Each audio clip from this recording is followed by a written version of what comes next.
In a bombshell article today, The Atlantic reported that Donald Trump has consistently praised Hitler and did so during his administration, saying he wished his generals would be more like Hitler's. Now, this is no surprise considering Donald Trump has echoed Hitler's rhetoric throughout his entire political career and always has admired strongmen, looks up to dictators, and is a wannabe authoritarian himself. But the actual fact that Donald Trump says he wants his military to be loyal to him, that he looks at his generals as his generals, as people who are supposed to follow his orders and do whatever he says and always fall in line with Donald Trump, that he wants to rule with an iron fist, it is especially scary in light of comments and reporting that we've heard about General Mark Milley and the threat that he knows Donald Trump to be, saying that he is a fascist to his core. Now, of course, this reporting was coming from reports about and audio obtained from John Kelly, Donald Trump's former chief of staff. But of course, we expected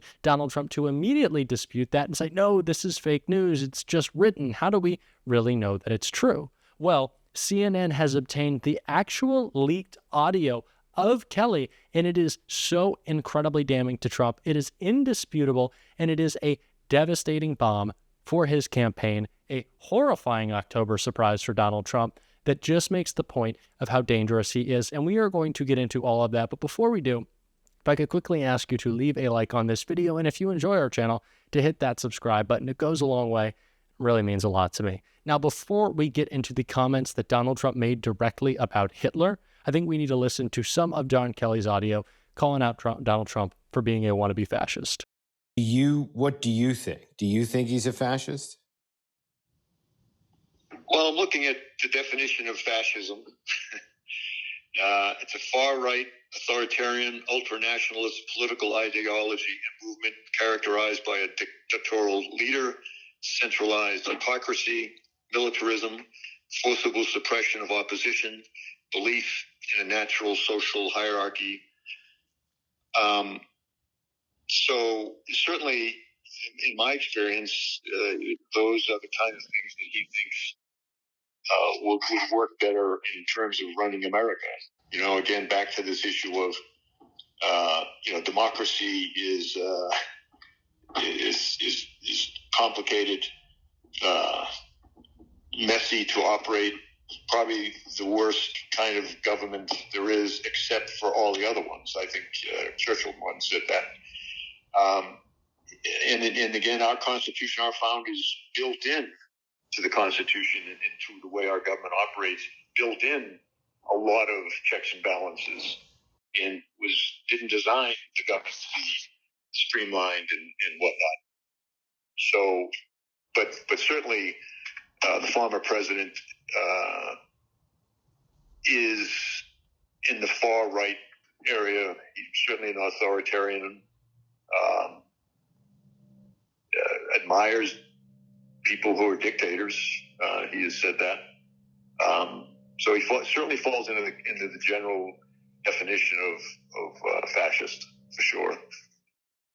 This audio is absolutely devastating to Donald Trump, and it was immediately shared by the Kamala Harris campaign because they are driving home this message, one that we need to continue to reiterate, that the people closest to Donald Trump know how dangerous he is, and especially those national security advisors, the generals who are warning of how dangerous Donald Trump is, that he not just looks down on the military and has disdain for those men and women who have served and given their lives for our country, but wants to control it, wants to rule with an iron fist. We've already heard the reporting of Donald Trump wanting to shoot protesters in the legs, so this should be absolutely terrifying to us, especially as Donald Trump, a wannabe dictator himself, is praising Hitler. And like I said, we heard Kelly describe that in this audio right here.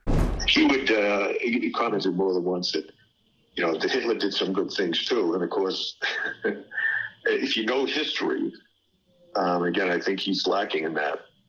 But if you know what Hitler was all about, it'd be pretty hard to make an argument that he did anything good. So what would you say when he said to you that Hitler did a lot of good things? Well, I tell him that. I said, sir, first of all, you should never say that. But if you knew what Hitler was all about from the beginning to the end, everything he did was in support of his racist, fascist life, philosophy, so that nothing he did, you could argue, was good. It was certainly not done for the right reason. And but he would occasionally say that. What would he say when you would lay that out to him? You just, that'd be the end of the conversation usually. It is hard to shock us with something that Donald Trump said, but this is truly shocking. And an incredibly damning audio obtained by CNN, shared by the Kamala Harris campaign. And I don't know how Donald Trump is going to try to dispute this. Of course, he'll come out and say that it was AI or it was fake, or John Kelly is only saying this because he wants a book deal, or any of the other arguments and attacks that Donald Trump makes while he is clearly reeling and on his heels here. But the most important thing is that his lies are finally being exposed. His attacks on our democracy are being exposed. And we need to continue to call that out. And of course, President Obama was doing that tonight on the campaign trail, took a shot at Donald Trump. And I think we should check it out. If your coworkers acted like that, they wouldn't be your coworkers for very long. If you had a family member who acted like that, you might still love them, but you wouldn't put them in charge of nothing. And yet, hold up.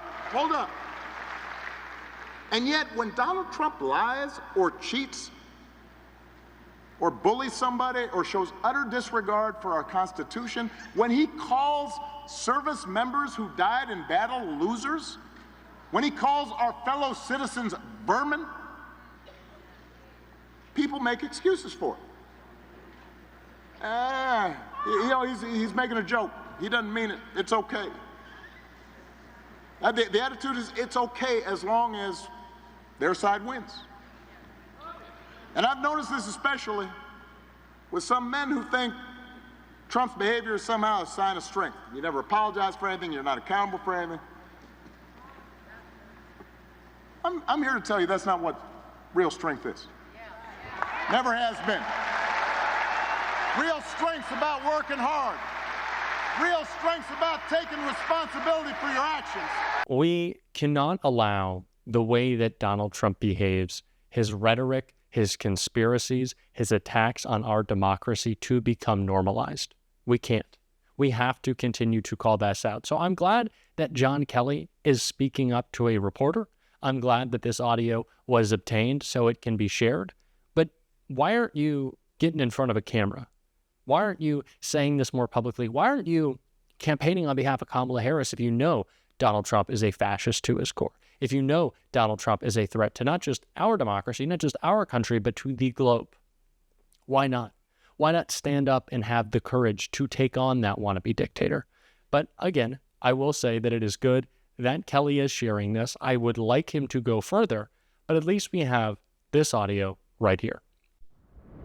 He's certainly the only president that has all but rejected what America is all about and what makes America America in terms of our Constitution, in terms of our values, the way we look at everything, to include family and government. And he's certainly the only president that I know of that was certainly in my lifetime that was like that. Once again, if you believe that he has rejected all that America stands for and all that this nation is about, and you've seen him do it in the White House, and you believe he will do it to an either further extent, because there will be no guardrails on him, there will be no checks and balances on Donald Trump. The Supreme Court says he can be a dictator if he wants to. Everyone around him is, of course, a cultist at this point. It's going to be Marjorie Taylor Greene and Matt Gaetz in the cabinet, and Laura Loomer as press secretary. J.D. Vance will do whatever Trump says. We've seen that. He'll do whatever it takes to get to power. Why wouldn't you stand up and say it in a clear voice? We have to stop this person. I expect more out of the Republicans who are trying to stand up to Donald Trump, but doing it in a little bit of a half-assed way, if we're being honest. But someone who clearly isn't doing it in a half-assed way, someone who's going fully assed, if we're going to describe it that way, is Tim Walz with this great takedown right here. I heard some of you say it. You call it bullshit. That's right. That's right. Because that positive increase is $4,000 on your family. That's not us saying it. That's every economist. Oh, don't listen to the economists. Don't listen to the doctors. Don't listen to the experts in foreign policy. Listen to Donald Trump, who's failed at everything he's ever done in his life. That's it. Now look, my guess is in here are some old school Republicans or independents in this group today, and we know they're across the country. They remember the old Republican Party added to this country, and when they talked about freedom, they actually meant it. That's not who Donald Trump is. Donald Trump means government's freedom to invade your bedroom, invade your exam room, invade your library, hell, invade anywhere. He's talking about using the army against folks, so we know where that's going. We don't overthink this. Things work best in neighborhoods, they work best in communities, they work best in states, they work best in countries. If you just follow that golden rule of minding your own damn business, and things work fine. Things work fine. He says he wants to go after the enemy from within. He is quoting and looking up to Hitler. He wants his military officers, his generals, to be loyal to him. This is terrifying. We have to call it out, and we're going to continue to every single day on this show. And if you want to support that, as always, you can hit that subscribe button. You can leave a like on this video, and if you stuck around to the end, you can drop a blue heart in the comments. And until next time, I'll see you soon.